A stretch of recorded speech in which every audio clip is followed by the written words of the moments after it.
Hello friends, एक बार फिर स्वागत है आपका आज के इस वीडियो में। तो फ्रेंड्स, ये है उत्तराखंड एलटी भर्ती परीक्षा हेतु अभ्यास मॉक टेस्ट सीरीज का पार्ट 23वां।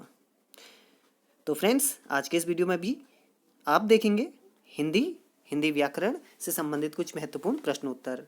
तो यहाँ पर सभी का मिक्सचर है।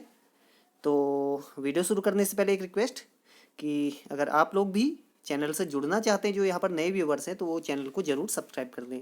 और साथ ही अगर किसी प्रश्न से संबंधित या वीडियो से संबंधित कोई सुझाव हो तो कमेंट के माध्यम से आप दे सकते हैं। तो चलिए शुरू करते हैं आज की प्रश्नोत्तरी।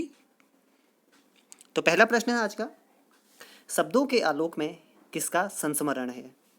क उषा प्रियंवदा, ख निर्मला पुतुल, ग महादेवी वर्मा या घ कृष्णा सोबती। तो शब्दों के आलोक में ये संस्मरण है कृष्णा सोबती जी का। दूसरा प्रश्न है, किस वर्ष कृष्णा सोबती को साहित्य अकादमी पुरस्कार मिला? सन 1980, ख सन 1988, ग सन 1995 या घ सन 1913। तो देखिए, जो कृष्णा सोबती जी थी उन्हें साहित्य अकादमी पुरस्कार मिला सन 1980 में, जिंदगी नामा जिंदगी रुक के ले। इसके अलावा 1988 में किसे मिला था? नरेश मेहता को। उन्होंने काव्य संग्रह लिखा था जो अरण्या, उसके लिए मिला था 1988 में किसे? नरेश मेहता को। 1995 इसमें मिला था कुंवर नारायण जी को। उन्हें मिला था कोई दूसरा नहीं काव्य संग्रह के लिए। और वहीं 2013 में मिला था मृदुला गर्ग जी को मिलजुल मन के लिए, जो था उपन्यास। लेकिन 1980 में मिला कृष्णा सोबती जी को। तीसरा प्रश्न है, बाल मुकुंद गुप्त ने निम्न में से किस पत्र का संपादन नहीं किया? तो पूछा गया है नहीं, तो प्रश्नों में आप जरूर देख लीजिएगा। क हिंदुस्तान, ख हिंदी बंगवासी, ग सरस्वती या घ भारत मित्र। तो यहाँ पर जो आंसर है वो हो जाएगा ग सरस्वती। तो सरस्वती का नहीं किया, बाकी इन्होंने हिंदुस्तान, हिंदी बंगवासी और भारत मित्र का संपादन किया था। चौथा प्रश्न है, बाल मुकुंद गुप्त का विदाई संभाषण किस कृति का एक अंश है? तो ये आपके एनसीईआरटी में है विदाई संभाषण। तो कौन से इनकी कृति में ये संग्रहित है? क चिट्ठे और खत, ख शिव शंभू के चिट्ठे, ग खेल तमाशा या घ इनमें से कोई नहीं। तो ये है ख शिव शंभू के चिट्ठे। और ये देखिए, ये जो है ये लॉर्ड कर्जन से संबंधित है, शिव शंभू के चिट्ठे। पांचवा प्रश्न है, शेखर जोशी का जन्म कब हुआ था? क सन 1907, ख सन 1911, ग सन 1932 या घ सन 1936। तो जो आपके शेखर जोशी जी हैं, इनका जन्म हुआ था अल्मोड़ा में सन 1932 में। छठा प्रश्न है, शेखर जोशी किस कहानी आंदोलन से संबंधित हैं? क सक्रिय कहानी आंदोलन, क नई कहानी आंदोलन, ग अकहानी आंदोलन या घ इनमें से कोई नहीं। तो इसका सही आंसर है नई कहानी आंदोलन। सातवां प्रश्न है, गौरव का विलोम शब्द है? क सौष्ठव, बी अपमान, सी पल्लव या डी लाघव। तो इसका सही आंसर हो जाएगा डी लाघव। आठवां प्रश्न है, शाखा मृग शब्द का पर्यायवाची है?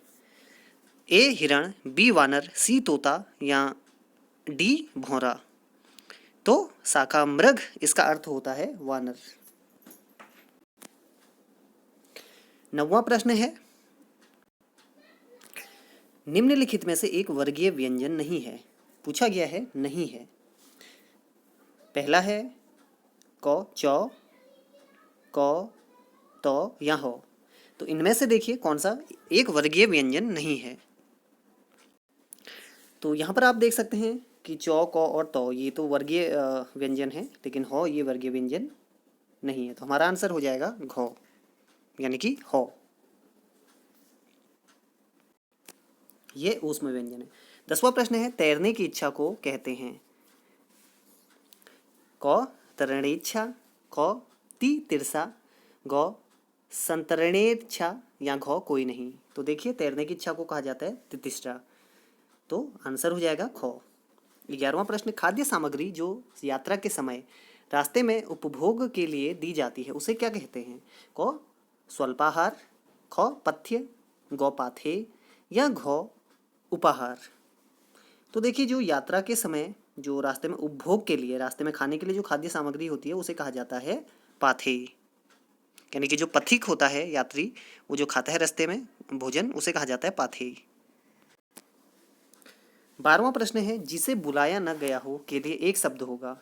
क अतिथि, ख अभ्यागत, ग अनाहुत या घ रिश्तेदार। तो जिसे बुलाया न गया हो उसे कहा जाता है अनाहुत।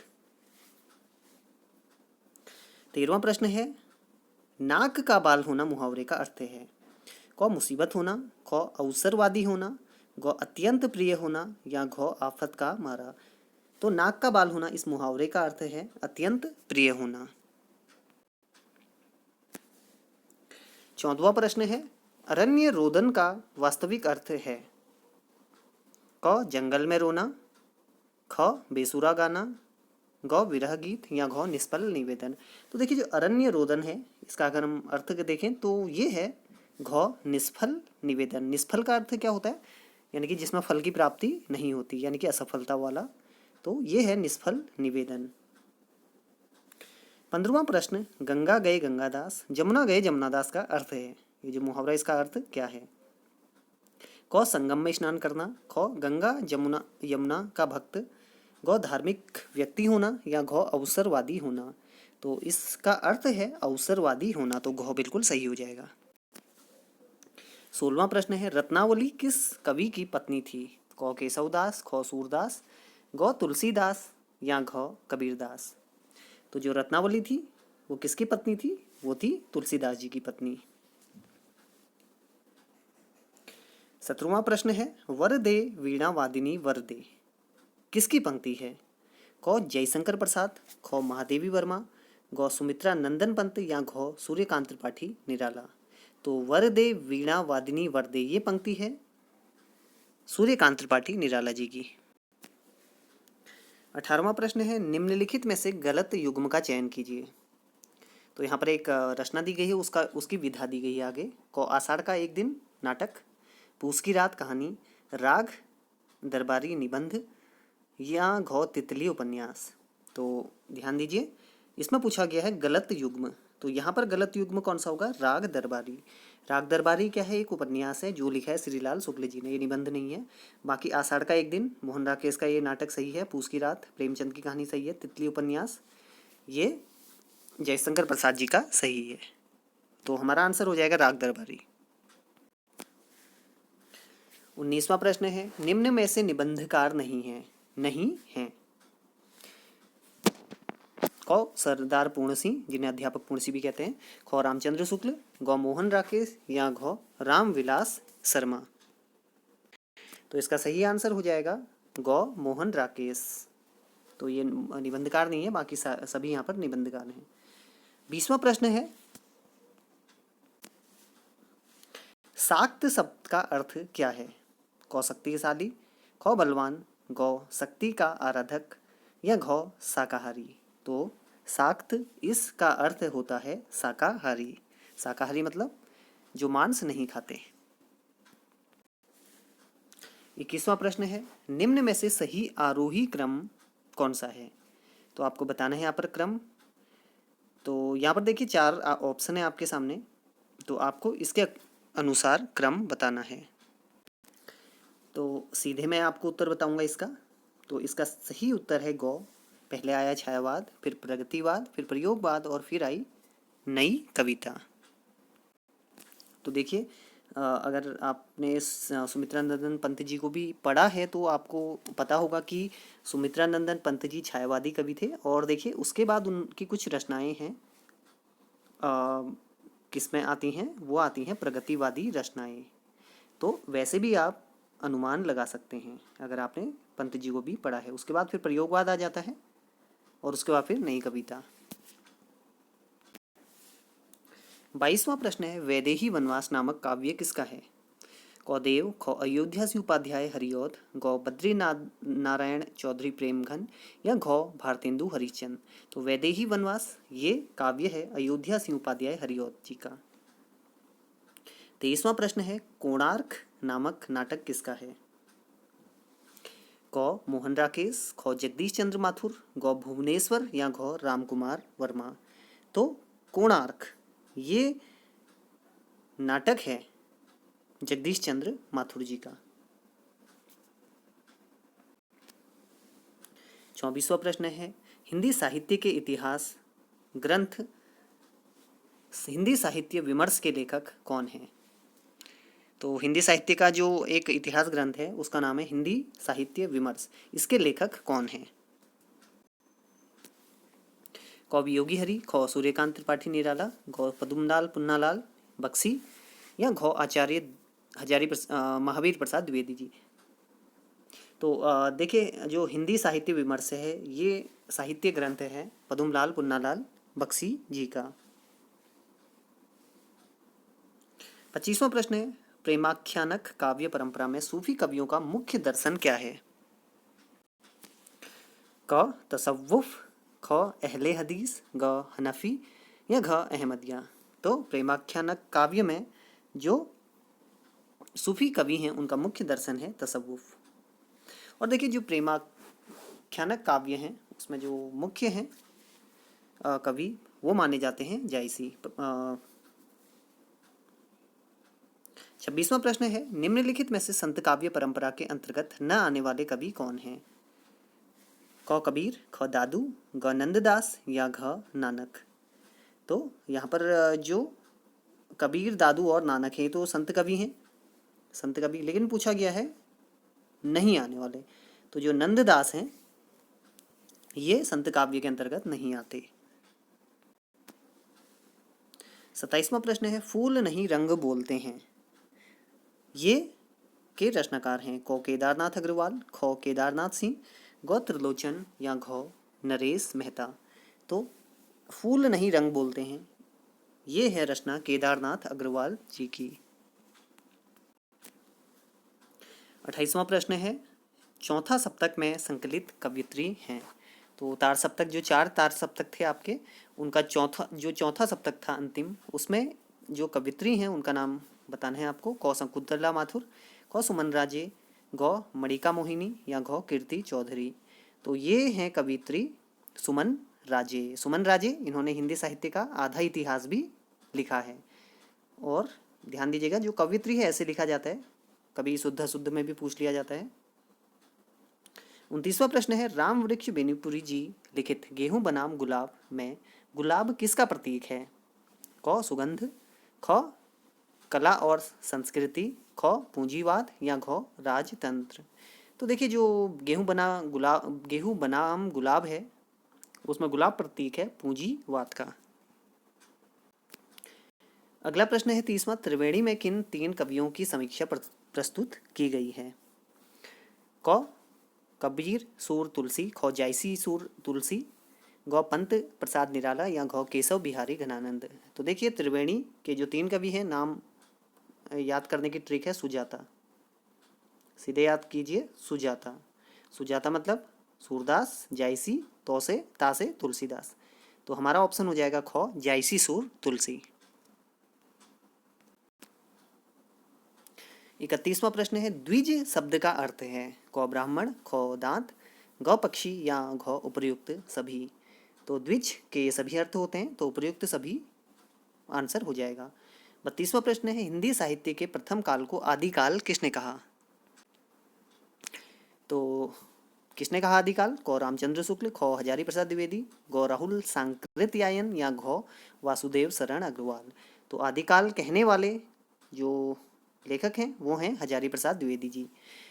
तो इन्होंने क्या कहा हिंदी साहित्य के प्रथम काल को? आदिकाल। रामचंद्र शुक्ल ने क्या कहा था उसे?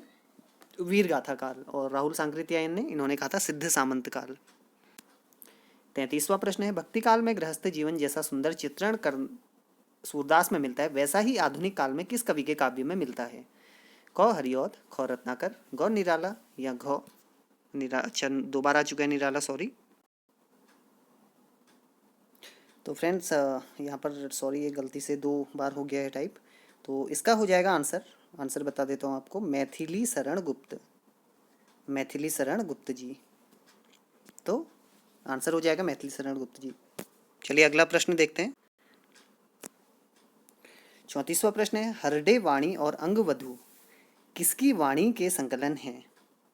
क कबीरदास, ख गुरु नानक, ग दादू दयाल या घ मलूक दास। तो जो हृदय वाणी और अंगवधु है इसके ये किसके संकलन है? दादू दयाल जी के। तो ध्यान दीजिएगा एक चीज़ और, नेट के एग्जाम में पूछा गया था कि दादू दयाल का जन्म कहाँ हुआ? इनका जन्म हुआ था अहमदाबाद में, और उसके बाद कार्यस्थली थी इनकी राजस्थान। 35वां प्रश्न है, रविंद्र कविता कानन के लेखक कौन है? रविंद्र कविता कानन। क सूर्यकांत त्रिपाठी निराला, ख जयशंकर प्रसाद, ग सुमित्रा नंदन पंत या घ महादेवी वर्मा। तो रविंद्र कविता कानन ये एक समालोचनात्मक निबंध है और इसे लिखा है सूर्यकांत त्रिपाठी निराला जी ने। तो आंसर हो जाएगा क सूर्यकांत त्रिपाठी निराला। ये एनसीईआरटी का प्रश्न है। 36वां प्रश्न है, पृथ्वी कल्प किसकी कृति है? क भवानी प्रसाद मिश्र, ख गिरिजा कुमार माथुर, ग मुक्तिबोध या घ दिनकर। तो पृथ्वी कल्प ये रचना है गिरिजा कुमार माथुर जी की। तो ध्यान दीजिएगा। और देखिए गिरिजा कुमार माथुर जी काफ़ी प्रसिद्ध हैं। इन्होंने वी सेल ओवरकम जो एक कविता है, पोएम, उसका हम होंगे कामयाब नामक नाम से भी इन्होंने अनुवाद किया है। 37वां प्रश्न है, पद्यात्मक भावभूमि पर श्यामा स्वप्न नामक उपन्यास की सृजना किसने की? क श्रीनिवास दास, ख ठाकुर जगमोहन सिंह, ग राजा लक्ष्मण सिंह या घ भारतेंदु हरिश्चंद्र। तो श्यामा स्वप्न ये उपन्यास लिखा था ठाकुर जगमोहन सिंह जी ने। अगला प्रश्न है महत्वपूर्ण, भाषा के जादूगर के रूप में कौन विख्यात है? क शिवपूजन सहाय, ख पांडे बेचन शर्मा उग्र, ग जैनेन्द्र कुमार या घ रामवृक्ष बेनीपुरी जी। तो भाषा के जादूगर के रूप में विख्यात हैं शिवपूजन सहाय जी। बचपन का नाम था भोलानाथ।